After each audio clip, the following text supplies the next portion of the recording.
que nós, adultos, nós vamos perdendo isso à medida em que a gente vai crescendo. Porque vem a rotina, vem o estresse, vem as obrigações. Se poupar é se perder.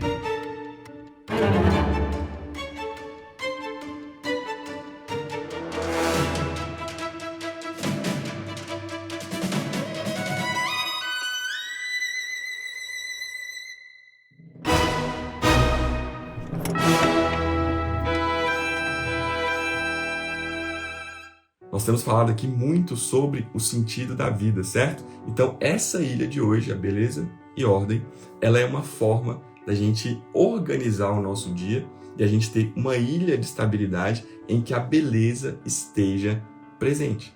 E isso pode ser feito de vários modos. Um dos modos que eu fiz naquela época e continuo fazendo até hoje é justamente através das obras de arte. Então, eu tenho aqui no meu consultório, aqui é o meu escritório de casa, né? Eu também atendo daqui.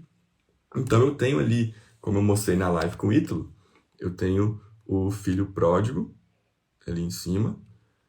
Ali eu tenho o Jesus Acalma a Tempestade, né? E o mais simbólico para mim é aquele ali, ó, que é a conversão, né? A conversão de São Paulo, que antes se chamava Saulo, exatamente. Se chamava Saulo e até cair do cavalo, né? Quando o próprio ser, em ato puro, se revela a ele. Então, eu fiz isso aqui no meu escritório aqui em casa, justamente intencionalmente, com esse objetivo, para que eu não me perdesse. E aí, nesse capítulo aqui, o Jordan fala justamente sobre isso. Ele fala de uma época da carreira dele em que ele estava ali com a rotina muito bem fechadinha, ele tinha que trabalhar muito, era muito cansativo, ele tinha que se esforçar muito, ele estava num período ali de consolidação da carreira dele, e aí ele não tinha muito tempo para essas coisas supostamente supérfluas. Ele não tinha muito tempo para isso. Ele cita até no livro sobre a relação dele com os filhos. Os filhos deles eram pequenininhos. Então, até para sair com os filhos, para ele era difícil. Ele nunca estava 100% presente ali com os filhos dele. Ele já chegava ali com a esposa dele e falava, olha, tem que ser rápido, para que eu tenha que voltar ali para o trabalho.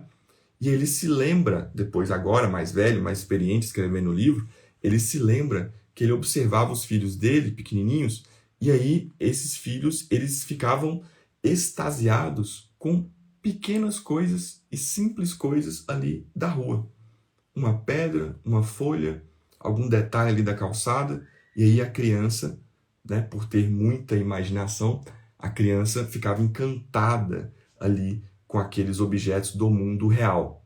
Mas fato é, e o Jordan fala sobre isso, que nós adultos, nós vamos perdendo isso à medida em que a gente vai crescendo.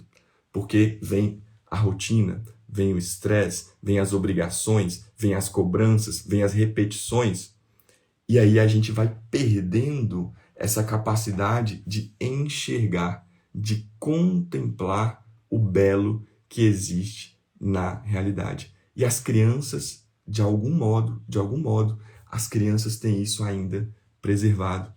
O Chesterton, num daqueles livros, agora eu não vou me lembrar se é o Educar na Realidade ou o Educar na Curiosidade. Inclusive, eu recomendo muito a todos vocês, tá? Que principalmente quem tem filhos, que leiam esses dois livros. Educar na Curiosidade, Educar na Realidade, da Catherine Lecuyer. Numa das introduções ali do livro, ela usa uma citação do Chesterton em que ele diz que para uma criança ou para um adolescente, para alguém mais velho assim, você precisa de um conto de fadas, né? Bem fantasioso ali para aquilo entreter esse adolescente. Agora, para uma criança, basta dizer que a porta se abriu, basta dizer que algo simples aconteceu e esse algo simples é encantador para a criança, justamente porque a criança tem esse olhar de assombro. Inclusive, o original era educar no assombro, né? A criança, ela é encantada pelo mundo real, porque ela consegue ainda no mundo real enxergar essa conexão com a transcendência. E nós vamos perdendo isso ao longo do tempo.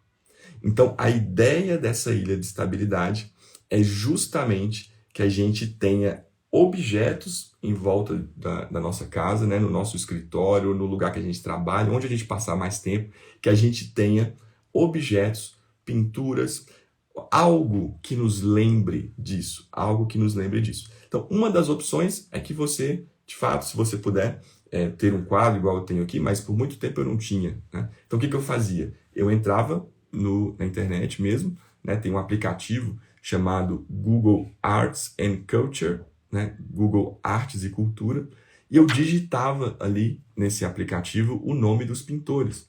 E aí aparecia ali aquela obra de arte, e lá eles têm obra de arte em alta definição.